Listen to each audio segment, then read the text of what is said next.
ጦርነት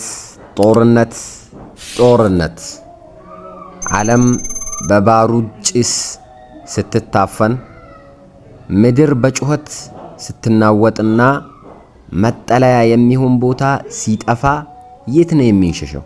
ኃይልና ጥንካሬ ሁሉ የአላህ ብቻ ነው። ሰዎች ወደ ጦር መሳሪያ ሲሸሹ እኛ ግን ወደ ፈጣሪያችን አላህ እንሸሻለን።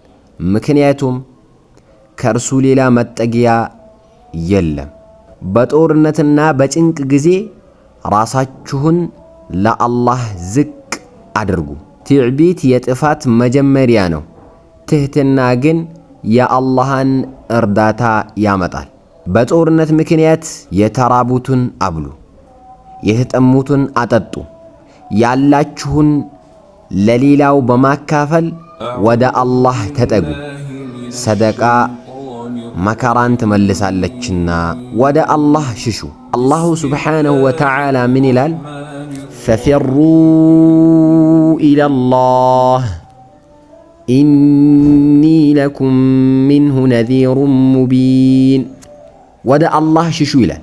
እንዲሆነ አሜሪካን እንዲሆነች፣ እስራኤል እንዲሆነች፣ አሜሪካን እንዲያደረገች፣ ኢራን እንዲያደረገች፣ ኢራን እንዲያደረገች፣ እንዲሆነች፣ እንዲፈረሰባት፣ እንዲወደመባት፣ እንደዚህ አይነት ሄሊኮፕተር፣ እንደዚህ አይነት አውሮፕላን፣ እንደዚህ አይነት የጦር ኃይል ተመታባት የሚባል ነገር ነው የሰማንና ያየን ያለ ነው።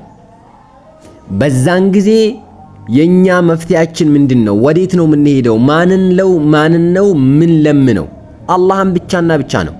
አላህ ይህንን ነገር እንዲያነሳልን ነው እንጂ ምን ለምነው ሌላ ነገር መጨነቅ፣ መረበሽ፣ ውከት መፍጠር፣ ሰዎች እንዲረበሹ ማድረግ።